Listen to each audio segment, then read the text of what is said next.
Enzo Maresca, fair play to you, mate. And this is coming from an Arsenal fan. Enzo Maresca. Notice the difference. I'm not saying Chelsea. I'm saying Enzo Maresca. Well done. And I'm not saying that sarcastically. No, seriously. I said this. Welcome back to another episode on my channel, guys. I'm just going to go straight in because I don't want to waffle. I said this a couple of videos ago, and I'm going to say it again. Bruv, Enzo Maresca, yes, he fairly got his critics midway during the season, some of his selection tactics, but I'm going to say it and I'm going to keep saying it. He is coming out for me with a good reputation after his first season. Why am I saying that? Yes, it's the Club World Cup, but bear in mind, the Club World Cup is this win. You've not only just battered the probably arguably on performance the best team in European football at the moment, PSG, right? You've also, fair enough, it's Conference League, but you've won 2 trophies in your first season, right? And this is your first job in the Premier League, and your previous job was managing Leicester in the Championship. Like, come on. Enzo Maresca deserves some credit, man. I just put some pepper in my eye. That's annoying. But yeah, he deserves some credit. And it's interesting because, and this is funny, you're probably wondering, why is an Arsenal fan giving Maresca credit? I'm giving him credit because it's due, man. Like, I look at that PSG game. My man he tactically outclassed Enrique. He saw all the things that PSG were good at and said, you know what? I got good players in my team too. And we're going to do what PSG did. And guess what? He had the players for it as well. Man, they completely shredded Nuno Mendes. Completely shredded him, right? And I think credit to him. Palmer and Reece James, they had fun, man. They had fun. It was so easy. So easy. But here's what I want to say. Here's what I want to separate Maresca, the credit he deserves, and Chelsea as a whole. I'm not going to give Chelsea credit. Maresca deserves credit for managing his debut season with a club the size of Chelsea with the massive expectations, a massive squad. You know, ever since he's come in through the front door, there's been issues with him. Issues thrown at him. Oh, your squad's too big. He kept telling man, I don't know about these other players, but I know my working group of players. And he kept getting stick for it. Let certain man go. Didn't include certain man like Chilwell and Sterling in their squads for Champions League, Premier League. He was proved right. He was proved right, man. And the defensive stability that I've seen from Chelsea, from towards the end of the season, I'm like, wow. I can genuinely see some coaching is going on here, right? Genuinely see some coaching is going on. So that's why I give credit to Maresca. But Chelsea are not underdogs. There's this weird narrative. It's weird.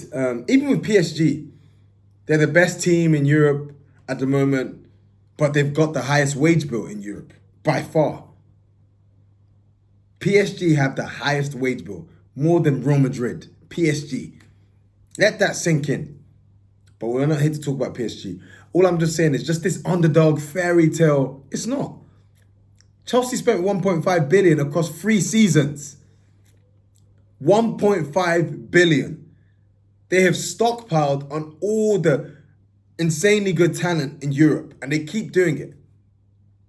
So excuse me for not buying into this whole good old plucky Chelsea, underdog Chelsea. No, you spend that type of money, you should be winning the Champions League. You should be winning the Premier League. This is why kudos to Chelsea winning the Club World Cup. It's not a bad cup to win. Number one, financially. It looks like it's here to stay as well. It started iffy, but you'd arguably say it ended quite successfully for the FIFA for the Club World Cup brand, right? So this looks like it's here to stay, right? And kudos to Chelsea for winning it, being the first team to win it, and battering PSG in the manner that they did as well, beating the South American teams in the way they did as well, right? Kudos to them, but I expect this. Sorry, I expect it. You hear some people saying, yeah, Caicedo. Yeah, we know he's a really good player. That's why Arsenal wanted him in January, and a £70 million bid got knocked back. That's why he was bought for 115 million. That's why. We know he's a good player. We also know Lavia is a good player. We know Enzo's a good player. He was bought for 105 million. Like, where's this? I give Maresca credit, but where's this underdog Chelsea coming from? There is no underdog story. You have spent 1.5 billion on your team, and you have some really good players. Palmer is fair enough. He was seen as a precocious talent, and he's blossomed into a world beater. Kudos to them, right? But I'm sorry, I should expect two over £100 midfielders to do well against PSG. I should expect that. Not taking that away from Chelsea, completely bossed PSG. They just fair and square. They were the better team on the day. Other than the first chance that PSG had, Chelsea completely worthy winners, fully deserved it. Palmer was untouchable. The shimmies, brilliant, absolutely brilliant. And they did something that we couldn't do. We were giving all these excuses. Oh yeah, by we I mean Arsenal. Oh yeah, PSG. See, we lost to the best team in Europe. Even Virgil was saying, wow, that's the best team they faced. Chelsea just beat him 3-0. So yeah. But what's the point I'm making? Chelsea are not underdogs. We shouldn't be surprised that Chelsea can pull a result. We shouldn't be, because of the money they spent. And I'm sorry. For the money you spent, we shouldn't be like, whoa, Chelsea, for winning the Club World Cup. I'm going to do that when they win the Premier League and the Champions League. I'm going to do that then, because they spent that money. But fair enough. Another London club that's won a trophy and we haven't. Fair enough. But Chelsea aren't underdogs. There, I said it. Anywho, my non-Arsenal chat aside, the Club World Cup, I'm not going to lie, I kind of want to be in that competition next year. Time will tell whether or not. Let's see what happens this season. It's very obvious that Arsenal and Liverpool will probably benefit from having our players rested the whole month. But let's see. One could say that, but at the same time, winning is a habit. One could also say, okay, wow, Chelsea would have gotten a confidence boost, not just winning it, but beating PSG. Obviously, you can't say the same for City. But these clubs have gone there, raised awareness of their team across probably the biggest market in the world, America, next to Asia, next to China, sorry. And yeah, 100% Cole Palmer will have gained a lot more fans. 100% Chelsea will have gained a lot more fans, making them a lot more marketable, more viable. So, and plus, not to mention, they got paid what? You get paid, I think, $125 million for winning it. And you get paid, and I think Chelsea in total got paid £86 million for participating and reaching the final. So, bruv, marketing, money, it's not really a bad competition to be in, So I look forward to seeing how this is going to develop. But going on to non-Chelsea and actually going on to Arsenal, Gyokeres, just get it done. It's like, it's weird. It's this soap opera drama of it's done. I saw Ornstein tweeted agreement done. Then I see people trying to say, oh yeah, it's at risk of collapse. I'm not listening to them. I'm gonna believe Ornstein and I'm gonna believe Fabrizio. I think this deal is getting done. And I am here for it. And I just want to say, I've seen some outright disgraceful takes from people. People showing me, yeah, you know what? Gyokeres is, he doesn't score much goals against the big teams.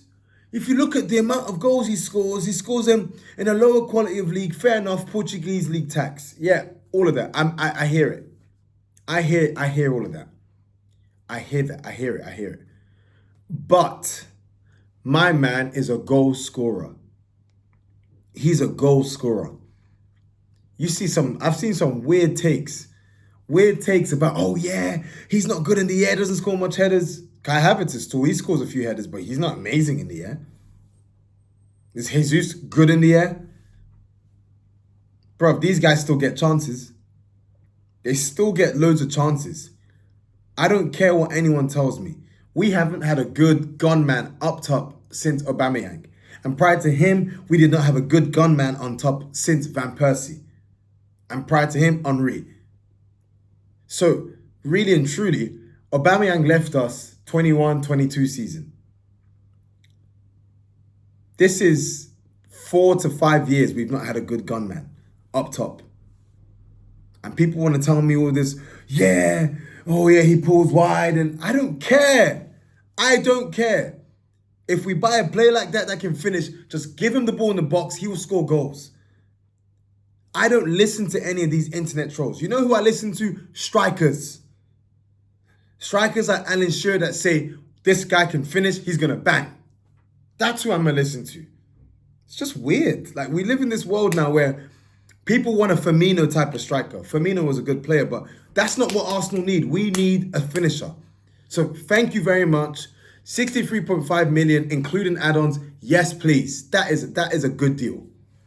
In a world where we spend 2 million more for a guy who's not a striker, who's also not an 8, and we play him like nearly every game, and he misses, and yeah, he gets some goals, but he misses a lot more chances. I am not going to complain or turn my nose up at 63.5 M's for Gyokeres. Come in. I'm happy to take that gamble. We need a gunman up top, and that is Gyokeres. End off. Show me all your stats. Show me your field tilts.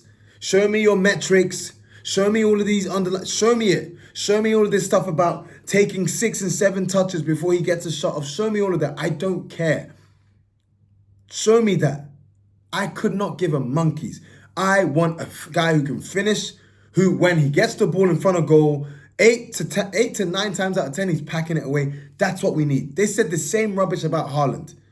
Of course, German league is tougher league. They said the same rubbish. Oh, even last season. Oh, flat track bully. Oh, he gets silenced. I don't care. Even with some of Haaland's games last season, I still will take him at Arsenal. Even in games where our defenders shut him down, I'm still taking him because of the sheer number of goals he's given me. I'm taking him. I need that. So excuse me for not following all of these armchair pundits that think, yeah, that think all of a sudden a striker needs to do more than just score goals. I just want that. I just need someone who scores goals. That's all I want. So let's put that aside. Mosquera coming in. I think that's actually a needed signing for Arsenal, if you ask me. Given that Saliba and Gabriel started over 100 matches last season. Over 100 matches last season, we need a right-sided centre-back. Especially because last season, you saw more time when one of them was fit. Obviously, Kivior comes in, but we kind of have to make shift defense with the injuries and stuff. Obviously, Arteta has trauma from last season. So, Mosquera for what? Less than 20 million euros is a bargain. That is a bargain for a guy who's supposedly highly rated in Spain. Other teams were looking at him. But yeah, it seems we've landed him. So let's see. I think that's a really, really good signing, to be honest, for that price as well. And I just really wanted to touch on the Noni Madueke situation. I got to back him. Young lad from London, also Nigerian. Look, obviously once the deal gets done, he's an Arsenal player. I'll support him, right? And I don't think the abuse. I think the abuse is that he supposedly got is quite disgraceful. Like, come on, that's just pathetic. It's really, really pathetic. Once he signs, he's one of our own. We just got to back him. Same kind of had to do the same thing with Havertz, right? That being, the abuse is disgraceful. That being said, I can't begrudge fans for being upset about us overpaying for another Chelsea dud. Chelsea bought him for 26 million. We bought him for 52 million. We're paying double the price for a guy who's not lit up the Premier League. We're paying double the price. Chelsea, struggling to understand where this price tag comes from. People were saying, yeah, it's based on what Nottingham Forest asked for Elanga. Yeah, Elanga had a better season than Madueke. Elanga was one of the key pivotal players for his team. Now, it's not that Noni isn't a good player. Noni absolutely is a good player. It's just, are we really going to pretend like he comes in and he's better than what we got? Is he better than Martinelli? No. Is he better than Trossard? No. Can he be better than these guys? Yeah. Has he got scope for growth? Yeah. For the record, I think Noni's a decent player, and there's clear scope for improvement under a good coach. He's only 23, but I'm just saying, you can't begrudge fans for being annoyed for us spending 52 M's willy-nilly, straight cash, just done. No quibbling, no trying to lowball, just done. But yet, we're quibbling over 3 million euros in add-ons for Gyokeres. My man's agent is having to waive fees for Gyokeres. You know, it's weird. When it comes to players like Havertz, again, I'm going to keep using it. Havertz and now Noni. So you see, there's clear precedent. All of last season, I've been using Havertz as a precedent. Now you've added Madueke to it. I've got another precedent. When it's players that the team that don't really raise the level of the team, that aren't really better than what we have, and they come from Chelsea, we are happy to throw cash straight up. But when it's players that we need, like Gyokeres, there's so much quibbling and it's weird. So sorry, you can't be mad at fans for being angry at that. Especially in a window where we want to go for guys like Rodrigo. What does this mean for Rodrigo? I mean, it looks like, I hope we still get Eze. I believe we will. Gyokeres, Eze, Mosquera, Zubi, and Madueke. That's a good window, even if you include the Noni signing. But what would be better is if we kept that money, added 15 million on top, and went for Rodrigo. Then we'd be talking. But let's see. Anywho, guys, that's all I wanted to say. Don't be surprised now that Palmer did these bits in the Club World Cup. Don't be surprised that to start seeing more debates. Oh, yeah, 8 GNA in finals. Now, Saka's not done that. Palmer's levels. How quickly they forget. I would not be surprised if after I've done this video, you start seeing this stuff. And people are just going to forget that my man was a ghost for like half to 3/4 of the season, which is perfectly normal for a player his age who had the season he had last season. He's allowed a dip in form, but I'm just saying, you expect to see these debates. He's not better than Saka. Saka's better than Palmer. I'll say that for a fact. He's better than Palmer. He's just a better player. He's more consistent. But don't be surprised to see these debates now starting to come. You heard it here first. Anyways, guys, thank you so much for listening. I'm going to hit you with another video later this week. Take care. Goodbye.